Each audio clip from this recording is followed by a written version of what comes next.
Hello മച്ചാന്മാരെ, ഇന്ന് നമ്മൾ വേറൊരു പണിയായിട്ടാണ് വന്നിരിക്കുന്നത്.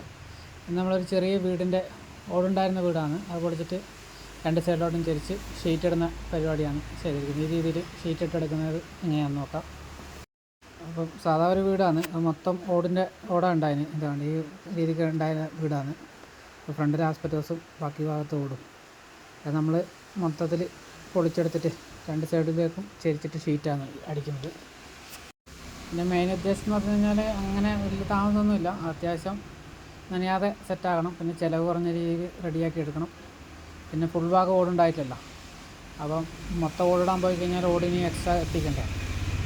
അപ്പം അതിൻ്റെ എല്ലാം കുറവ് വരുത്താൻ വേണ്ടിയിട്ട് രണ്ട് ചെരുവിലേക്ക് ചെയ്യാൻ വേണ്ടിയിട്ടാണ് നമ്മൾ ചിലവ് കുറഞ്ഞ രീതിയിൽ ചെയ്യാൻ വേണ്ടിയിട്ട് ഷീറ്റ് അടിച്ചാൽ മതി എന്ന് അവർ പറഞ്ഞു. അതുകൊണ്ടാണ് നമ്മൾ അങ്ങനെ ചെയ്യുന്നത്. അതിന് വേണ്ടിയിട്ട് ആദ്യം നമ്മൾ മൊത്തം പൊളിച്ച് സാധനമെല്ലാം ഇറക്കി, റോഡെല്ലാം ഇറക്കി, ആസ്പെറ്റോസ് എല്ലാം ഇറക്കി കഴിഞ്ഞിട്ട് പിന്നെ മെറ്റീരിയൽ സെറ്റാക്കി പെയിൻ്റെല്ലാം അടിച്ചിട്ടിട്ട് പ്രൈമറിൽ അടിച്ച് കഴിഞ്ഞിട്ട് നമ്മൾ മെറ്റീരിയൽ പൈപ്പ് സ്ട്രക്ചർ അടിച്ച് കയറ്റാനുള്ള പരിപാടിയാണ്. സ്ട്രക്ചറിൻ്റെ പണിയാണ് ആദ്യം ചെയ്യുന്നത്. അതിന് വേണ്ടിയിട്ട് ബീമെല്ലാം വെച്ച് കഴുക്കമെല്ലാം രണ്ട് സൈഡിലോട്ട് ചെരുവല്ല, അതുകൊണ്ട് 4 കോടിയല്ല നമ്മൾ ഉദ്ദേശിക്കുന്നത്, 2 ചെരുവാണ്. അപ്പം വലിയ ചെരുവൊന്നും അധികം ഓവർ ചെരുവിടാണ്ട്, കാരണം സൈഡിലെ ഗ്യാപ്പ് നമ്മൾ ഷീറ്റ് വെച്ച് മറയ്ക്കാനുള്ള പ്ലാനാണ്. അപ്പം ഓവർ ചെരുവിടാനുള്ള പണിയാണ്. ചിലവ് കുറഞ്ഞ രീതിയിൽ ചെയ്യാനുള്ള പരിപാടിയാണ് നമ്മൾ പ്ലാൻ ചെയ്യുന്നത്. അതിനുവേണ്ടി സൈഡ് ഉത്തരം വെച്ചു, അതിന് സെൻറ്റർ ഉത്തരം വെച്ച് അത് കഴിയുമ്പോഴത്തേക്ക് പിന്നെ കഴുക്കോലിൻ്റെ പണിയാണ്. രണ്ട് സൈഡിലോട്ടും ഒരുമാതിരി കഴുക്കോൽ അടിച്ച് റെഡിയാക്കി എടുക്കുന്നത്. അപ്പോൾ കഴുക്കോലിൻ്റെ പണിയാണ് ഇപ്പോൾ നടന്നുകൊണ്ടിരിക്കുന്നത്.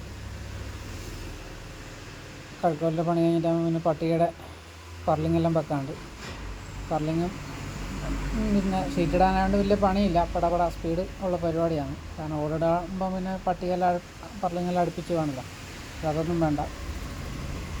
അതുകൊണ്ട് തന്നെ പെട്ടെന്ന് തന്നെ തീർക്കാനുള്ള പരിപാടിയാണ്. കൈക്കോലിൻ്റെ പണി ഫുള്ള് കംപ്ലീറ്റ് ആയിട്ടുണ്ട്. ഇനി പട്ടികയുടെ പണിയാണ് ചെയ്യേണ്ടത്. പട്ടികയും ഇതേപോലെ ഒറ്റ നിളത്ത് ജോയിൻ്റാക്കിയിട്ടൊരു സ്പീഡിലുള്ള അടി ആണ്. പിന്നെ പട്ടിക പിന്നെ പാത്തിയുടെ പണിയൊന്നുമില്ല. പട്ടിക ഏകദേശം പർലിങ്ങെല്ലാം വെൽഡ് ചെയ്ത് കഴിയാനായിട്ടുണ്ട്. പർലിങ്ങെല്ലാം വെൽഡ് ചെയ്ത് കഴിഞ്ഞിട്ട് പിന്നെ മൊത്തം പ്രൈമറിലും ടച്ച് ചെയ്യാണ്ട്, വെൽഡ് ചെയ്തെടുത്തല്ല ടച്ച് ചെയ്ത് നല്ല ഫില്ലാക്കാണ്ട് എൻ്റെ പണി ചെയ്യാണ്ട്. പെയിൻറ്റ് ചെയ്യാതെ നമ്മൾ ചെയ്യലില്ല, രണ്ടാമത് ടച്ച് ചെയ്യാതെ നമ്മൾ ഷീറ്റൊന്നും ഇടൽ കുറവാണ്, മൊത്തം പണി ചെയ്യൽ കുറവാണ്. അപ്പം ആദ്യം ചെയ്തിട്ടുണ്ട്, ടച്ച് ചെയ്തുകൊണ്ടിരിക്കുകയാണ് ഇപ്പോൾ. ടച്ച് ചെയ്ത് കഴിഞ്ഞിട്ട് പിന്നെ രണ്ട് സൈഡിലോട്ടും ഷീറ്റ് ഇടാനുണ്ട്. ഏകദേശം നമ്മുടെ വർക്ക് കംപ്ലീറ്റ് ആയിട്ടുണ്ട്. അപ്പം ഇതുപോലെ ചിലവ് കുറഞ്ഞ രീതിയിൽ ചെയ്യാൻ വേണ്ടി നമ്മളെ കോൺടാക്റ്റ് ചെയ്യുക. നമ്മൾ കണ്ണൂർ ജില്ലയിലാണ്. അതുപോലെ തന്നെ നമ്മുടെ വീഡിയോ ഇഷ്ടമായി കഴിഞ്ഞാൽ ലൈക്ക് ചെയ്യുക, ഷെയർ ചെയ്യുക, സപ്പോർട്ട് ചെയ്യുക.